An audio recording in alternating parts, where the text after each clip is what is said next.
Continuando o nosso curso de programação em C, no vídeo de hoje vamos fazer a lista 2 de exercícios, são 10 ao todo, e a maioria aqui é de operações matemáticas, MDC, MMC, número primo, fatorial. Alguns exercícios a gente já viu como fazer, mas agora eu vou mostrar de outra forma.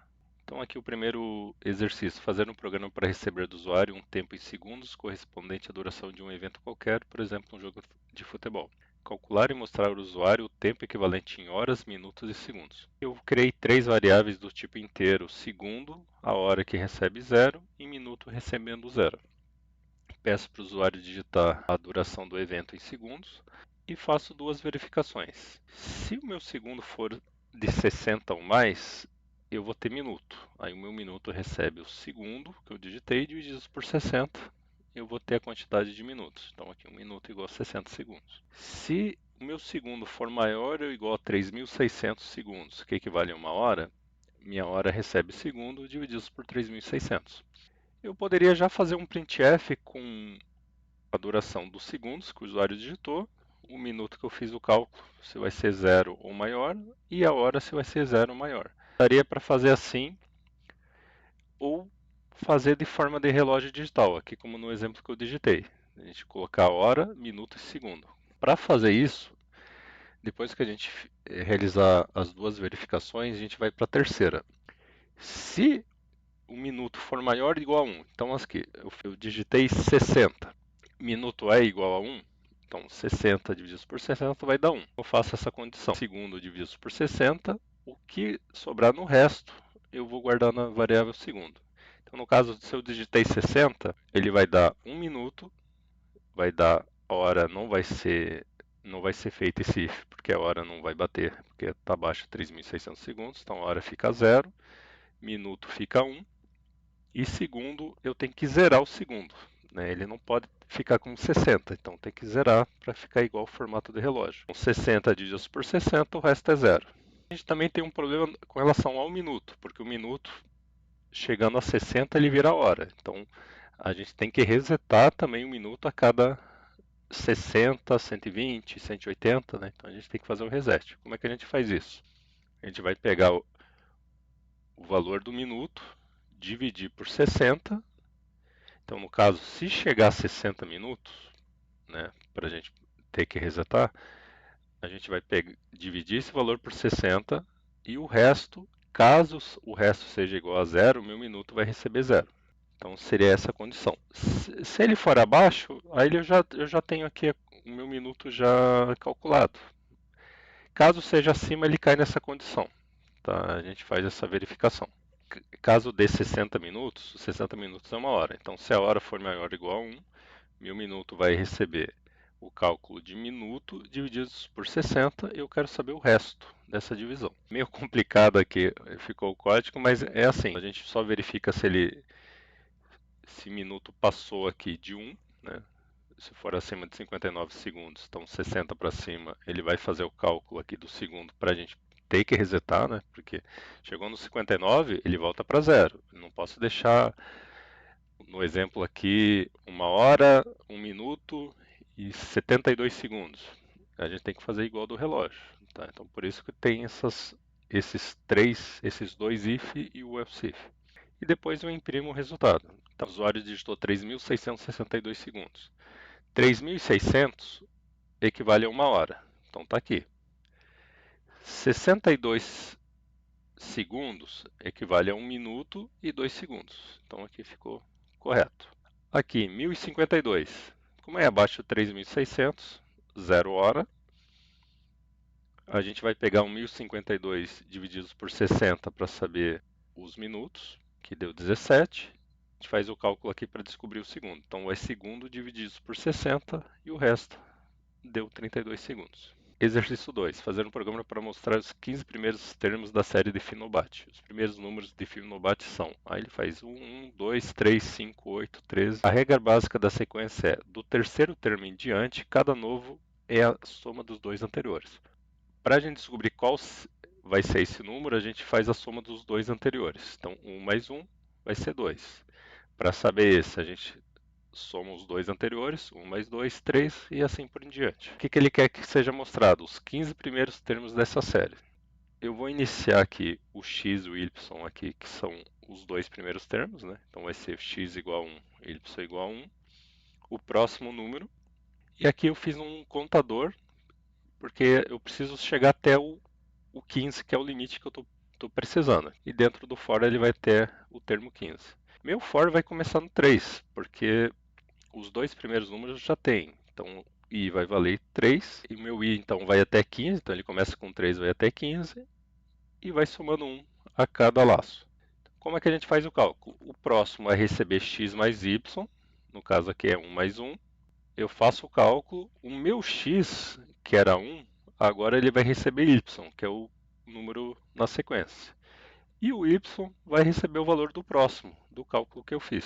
Eu vou imprimir durante o for. Então aqui eu começo que a sequência de Finobat é xy, que é 1,1, e depois eu vou imprimindo o restante. Nossa execução do programa vai até o número 610. Exercício 3. O número 3025 possui segunda característica. 30 mais 25 igual a 55, 55 vezes 55, 3025. Fazer um programa para obter todos os números de 4 algarismos com a mesma característica do número 3025. Exercício um pouco mais complicado. Como são números de 4 algarismos, a gente começa com 1000. Tá? Então eu criei aqui um contador que começa em 1000 e vai até o último número de 4 algarismos, que é 9.999. Então a gente vai fazer uma verificação de 1000 até 9.999. O que eu preciso fazer? Dos 4 dígitos que vai ter o número, eu vou separar em dois blocos. O primeiro, então nesse caso aqui de 3025, foi o 30, e depois o segundo bloco, 25. Como é que eu faço isso? Eu vou pegar o bloco 1, eu vou dividir por 100. Então aqui, 1000 divididos por 100, eu vou ter o resultado 10. Tá? Ele vai só pegar essa primeira parte. Como é que eu pego os dois últimos números aqui? Eu vou pegar o meu valor aqui inicia em 1000, vou dividir por 100 e eu quero o resto. O resto vai ser 00. Aí eu vou fazer a soma, como está aqui no exemplo. O bloco 1 mais bloco 2 vai dar o resultado. E faço a multiplicação, que é a soma vezes soma, igual aqui no exemplo. Vou fazendo a verificação de todos os números. Se a multiplicação for igual ao número que eu estou digitando, então assim, se o bloco 1, bloco 2, eu faço a soma e multiplico a soma que eu fiz e o resultado for igual ao mesmo número, eu vou imprimir que o bloco 1 mais bloco 2, eu vou multiplicar as somas e aqui o meu computador para indicar qual o número que eu vou imprimir. Então aqui executando o programa, ele achou o número 2025, aí eu pego o primeiro bloco e o segundo, somo, depois multiplico a soma por ela mesma e vai dar o mesmo número. Então ele achou três números de 4 algarismos entre 1000 e 9999. Seja a seguinte série: 1, 4, 9, 16, 25, 36. Escreva um programa que gera essa série até o enésimo termo. Esse enésimo termo é digitado pelo usuário. Então vou pedir para o usuário quantos termos ele quer ter nessa sequência. Então aqui eu gravei numa variável num. Qual que é o segredo aqui para resolver o exercício? Qual que é a lógica da série? Então aqui é o número elevado ao quadrado. Então aqui vai ser 1 elevado ao quadrado, 2 elevado ao quadrado, 3 ao quadrado, 4 e assim por diante. Então o que eu vou fazer? Eu vou fazer um for. Esse for ele vai iniciar em 1, né? Que na minha série ele começa em 1. A limitação dele vai ser o número que o usuário vai digitar.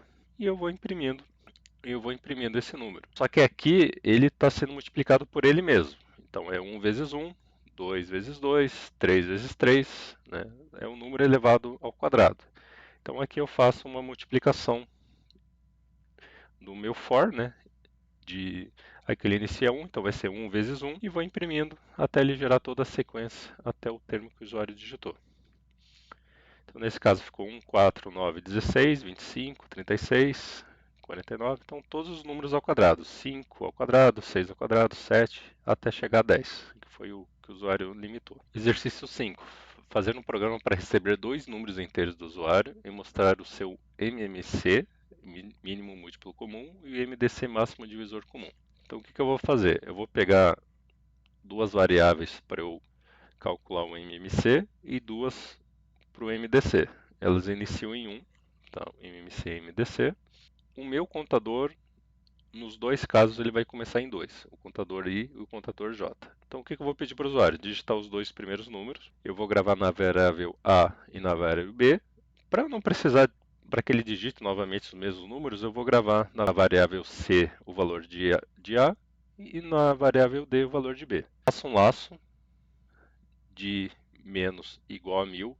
No caso de mínimo múltiplo comum, a gente tem que colocar um limite aqui, senão o programa vai ficar muito grande, né, para rodar. Nesse caso, como a gente vai usar números menores para o usuário digitar, a gente pode deixar como limitador 1000, mas se quiserem fazer uma garantia, colocar 10.000, 100.000, dá para fazer, mas senão o programa vai ficar rodando, às vezes demora muito para carregar. Se o valor de A que o usuário digitou divididos pelo meu contador, se for o resultado for igual a zero e B divididos por I também for igual a zero, então se as duas condições forem aceitas, o meu mínimo múltiplo comum vai ser o MMC, que já vale 1, vezes o I. Meu valor de A vai receber A divididos por I e B divididos por I. Caso não satisfeita essa condição, se só um deles for satisfeito, então esse aqui vai receber MMC vezes I e o A igual a divididos por I. Caso essa condição também não seja aceita, ele cai no B. Então, assim, se os dois forem aceitos, ele não faz o resto da divisão. Se um deles for aceito, ele vai fazer um dos cálculos aqui de A divididos por I e B divididos por I. Tá? E o MMC recebe o valor. Se nenhuma das três for aceita, só o meu computador recebe I mais mais. Isso aqui é a ideia da fatoração, que a gente vai pegar os dois números e vai dividir inicialmente dividindo por 2, né, que o I começa com 2. Ele divide todos os números por 2. Se dividiu, ele divide novamente. Caso ele não divida por nenhuma vez, ele vai passar para o próximo número do fatorial, que é 3. E assim ele vai aumentando. Tá? Então 2, 3, 5, 7, até chegar no nosso limite ali, que ele vai fazendo o MMC. Eu imprimo o MMC desse resultado que eu fiz. Isso aqui eu fiz tudo à mão. Existe uma técnica para fazer diferente, mas eu fiz aqui manual. E o MDC é similar, tá? Só que a gente vai fazer essas duas condições aqui, tá? Enquanto o J for menor ou igual a C e J menor ou igual a D, ele vai repetir esse laço, tá? Então a gente vai usar mais basicamente a mesma condição. O MDC, o cálculo até é o mesmo, tá? A gente vai dividir aqui pelo nosso contador J, então C recebe igual C divididos por J e D igual D divididos por J. Aí a mesma condição, só que a diferença para o MMC é que o meu IDC ele só vai ser calculado quando as duas condições forem aceitas. Aí ele vai fazer a multiplicação. Senão ela não faz. Ó. O MDC ele não recebe nenhum valor, caso as duas condições não forem aceitas. Só que ele vai dividindo pela variável. Tá? O meu valor de C e o meu valor de D. É basicamente a mesma coisa, só que o MDC só calcula se os dois casos forem esses. Porque o fatorial para MDC é dessa forma. Tá? Quem tiver meio perdido, é só colocar no YouTube ali como calcular MDC e MMC. E essa forma de cálculo do nosso código eu fiz manual, fazendo um por um. Tem outras formas de fazer. Tá? E depois eu imprimi o MDC. Pedir para o usuário digitar dois números, 12 e 18. O mínimo múltiplo comum é 36, né? Então a gente pega 12, 24, 36, 18, 36 e 54. Então aqui o mínimo múltiplo comum entre os dois vai ser 36. O MDC é o máximo divisor comum. Então qual que é o número máximo que eu posso dividir os dois números ao mesmo tempo? Então seria 6. Tá? Então aqui o máximo vai ser 6. Aqui eu digitei dois números 17 e 31. São dois números primos, então ele não se enquadra no MDC, né? Então o máximo divisor comum vai ser o próprio número 1. E o MMC, ali pelo nosso programa, vai ser 527. Exercício 6. Fazer um programa para solicitar ao usuário um número entre 0 e 99 e mostrar esse número por extenso. Se o usuário introduzir um número que não está nesse intervalo, mostra o número inválido. Então aqui a gente não tem nenhuma função que a gente digita o número inteiro e saia por extenso, nominal, o número. Então a gente tem que fazer isso manual. Existe uma forma que a gente digitar, como são 100 números, a gente pode fazer 100 ifs e escrever em cada if o número por extenso. E mais um outro if aqui que quando não está no intervalo. Eu reduzi aqui o código para 35 ifs aqui. Então o que a gente pode fazer? Reduzir o código usando o if com switch case, né? Então eu vou mostrar aqui como que eu fiz. Vou pedir então para o usuário digitar um número. Se o número for igual a 10 que o usuário digitou, eu vou imprimir 10. Se for igual a zero, eu imprimo 0. Se ele for menor que 0 ou maior que 99, número inválido. Então, para essas três condições mais específicas, ele já sai o resultado. Eu fiz um switch case para os números entre 10 e 20, porque de 11 a 19 a gente não pode separar por como se fosse de 20, 30, que é 21, 22, 33, 34. A gente tem que. Eles são específicos, né? Então a gente tem que fazer um switch case para todos os números de 11 a 19. Então aqui, caso a condição seja aceita, que o usuário digitou, ele fica entre 11 e 19, vai sair o switch case. Aí ele vai, essa é a primeira condição. Eu criei também duas variáveis chamadas unidade e dezena. Quando acontecer de sair dezena, então de 20 até 90, a gente vai fazer um cálculo assim. O usuário digitou um número, eu vou pegar um número e dividir por 10. E eu vou pegar a unidade, um número, o resto da divisão dividido por 10. Se o número for entre 19 até 100, eu vou fazer primeiro para que ele ache a dezena. Então, caso 2 vai ficar 20, então por isso que eu faço a divisão, né? Vamos dizer que ele digitou 32. Foi aqui na unidade, o meu resto da divisão aqui vai ser 2 e a dezena vai ser 3. Que ele cairia aqui no meu switch 30 e na unidade 2. Eu não precisaria fazer switch cases citando 21, 22, 23, 31, 32, 33, 34 até 39. Eu posso separar em dezenas e unidades, tá? Para o código ficar mais enxuto, tá? Ficar menor. O problema aqui do exercício, se ele fosse um intervalo maior, né? De centena, de milhares, aí você tem que fazer tudo à mão. Não tem uma função específica na linguagem C. Tá, eu não encontrei, nem na função matemática ou string, né? Não encontrei essa função. Agora vamos para o exercício 7, fazer um programa no qual o usuário vai entrando sucessivamente com valores positivos. Quando o usuário entrar com valor negativo, o programa para de pedir valores e calcula a média dos valores já fornecidos. Ele vai ficar digitando números, eu vou apresentar um contador, vou fazer a soma, né, entre esses números e a média. Como ele envolve média, a gente vai fazer tipo float, tá? Para não ter problema na hora de fazer o cálculo. Então peço para o usuário digitar um número.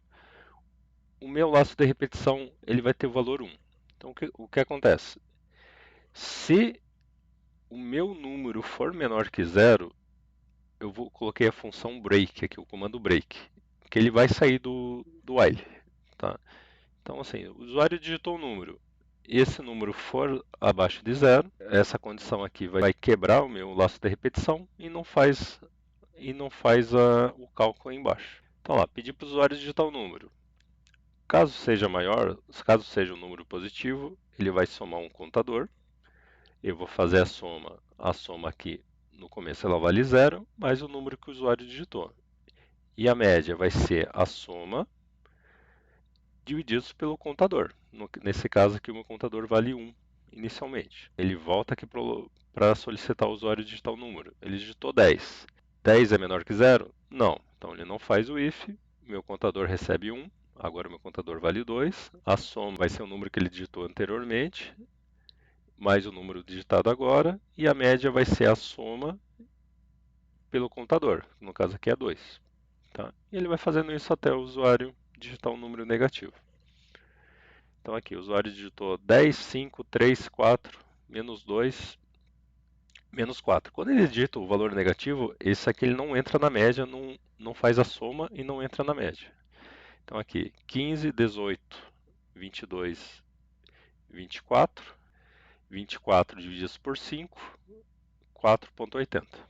Exercício 8. Escreva um programa que lê um inteiro positivo e verifica se ele contém o dígito 3 em qualquer posição. Então eu vou pedir para o usuário digitar um número, gravo na variável número. Se o número que ele digitou for igual a 3, ele só digitou 3, meu computador vai receber 1. Tá? Então meu computador começa em 0. Se o número que ele digitou divididos por 10 for igual a 3, ou o número que ele digitou divididos por 10, o resto for igual a 3, eu vou ter um contador. Por exemplo, ele digitou 13. 13 divididos por 10 é igual a 3? Não. Ele vai dar 4. Então essa condição está falsa. Mas aqui tem um ou. 13 divididos por 10. O resto da divisão é igual a 3? É. Então ele vai fazer um contador mais 1. Se o número que ele digitou for dividido por 100 e for igual a 3, ele vai fazer o contador.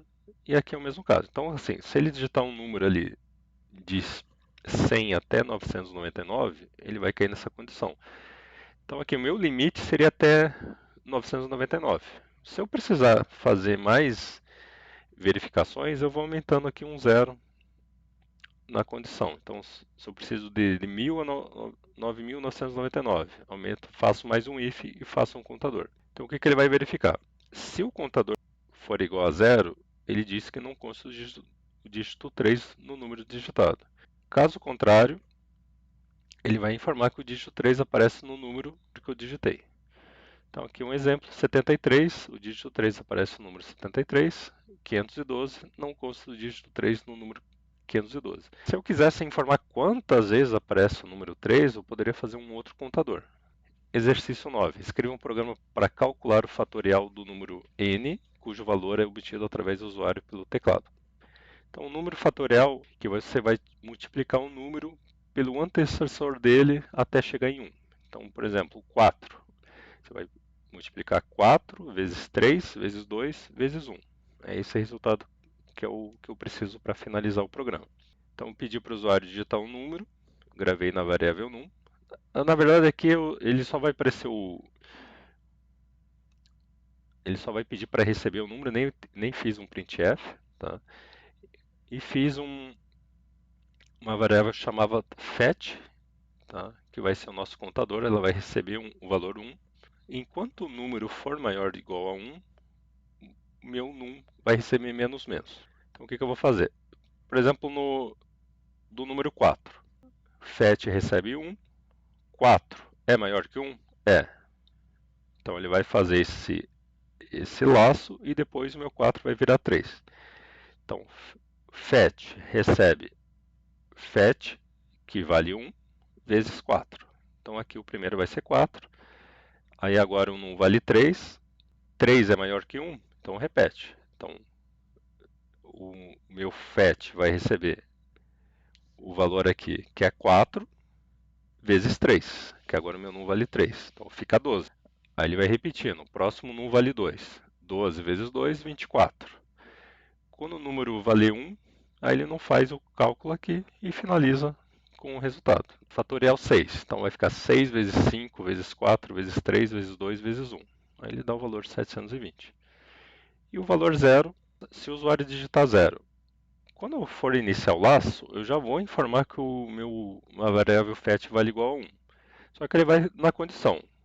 0 é maior que 1? Não, ele não faz o resto, mas o meu fetch já recebe o valor 1. Então ele já imprime 0 fatorial equivale a 1. Se for 1, é a mesma coisa. Tá? 1 é maior que 1? Não. O meu fatorial ele já recebe 1, já tem o valor 1. Ele não faz o cálculo aqui dentro do laço. Exercício 10. Escrever um programa para ler o número inteiro do usuário e exibir o maior número primo que seja menor do que o número digitado. Vou pedir para o usuário informar o número, né? Então vou gravar na variável num. Vou fazer a verificação se o número é primo. Vou fazer duas variáveis para os meus laços for e j, vai ser um aninhado ao outro, e um contador para verificar se o número é primo ou não.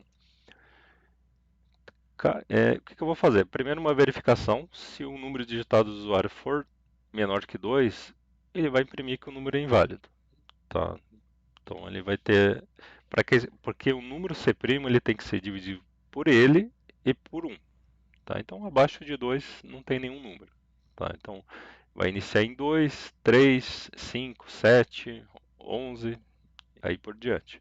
A verificação.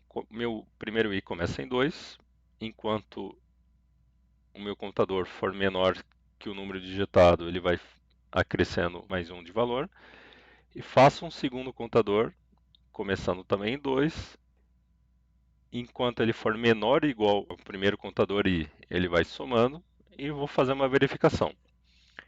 Se a divisão de i por j, se o resto da divisão for igual a zero, meu contador vai receber mais mais. Para a gente verificar se um número dividido por outro, ele vai receber mais mais. Aí o que eu vou fazer depois desse for? Depois que ele fazer toda a verificação aqui inicialmente vai começar com 2 e 2, daí ele vai pular para o if. Se o contador for igual a 1, então assim, se eu só tive um número dividido por outro que resultou no resto zero, então nesse caso foi um número primo, eu vou fazer a verificação. Se o contador for igual a 1, né, caso ele só seja dividido por um número uma única vez, o primo recebe o valor do i. E depois eu zero meu contador para que ele faça a verificação com os outros números. Ele vai para o próximo número. Então, vamos fazer a verificação na prática. O usuário digitou número 7. 2 é menor que 7? É. Então ele vai fazer esse laço. 2 é menor que 2? Menor ou igual a 2? Sim, ele vai fazer uma vez. Se o resto da divisão de 2 divididos por 2 for igual a zero, o meu contador vai receber mais mais. Então nesse caso aqui, o meu contador recebe e o primo recebe o i. Então aqui, na verificação, o número 2 é primo. Tá? Eu zero meu contador e aí ele vai para o próximo número, que é 3. 3 divididos por 2 tem resto igual a zero? Não. Então aqui ele não vai fazer nada. E aqui também não, porque ele não entra aqui o contador não vai receber mais um. Então ele vai para o próximo número, que é 3. 3 divididos por 3 é igual a zero? O contador recebe 1. Quando o meu i vale 4. 4 divididos por 2, o resto é igual a zero? É, o contador vai valer 1. Aí ele vai fazendo o for. 4 divididos por 3 tem resto de divisão igual a zero? Não. 4 divididos por 4 tem resto de divisão igual a zero? Meu contador vai somar 2 agora. Se o contador for igual a 2, então eu fiz todo esse laço até chegar no número 4. O contador for é igual a 1, não é igual a 1, é igual a 2. Então ele não faz que o primo recebe o valor 4, porque 4 não é número primo, porque ele pode ser dividido tanto por 2, por 4 e por 1. Né? Ele tem mais de dois números divisíveis. Aí ele vai para o próximo número 5. Aí ele faz toda a verificação. Então ele vai fazendo isso para cada número primo. Tá? É uma forma de fazer essa verificação para número primo. E depois ele vai imprimir qual é o maior número primo digitado pelo usuário. Então aqui eu digitei 28, o maior número primo antes de 28 é 23. 10. Então, na sequência, é 2, 3, 5, 7. Né? 8 e 9 não são número primo, então o maior número primo é 7. E antes de vocês acompanharem o exercício, né, verificar o código ali da resposta, vocês tentarem. O problema desse exercício é saber a lógica ali. Tá? Mas só praticando mesmo para a gente aprofundar melhor e gravar melhor como resolver esses problemas. Até o próximo vídeo.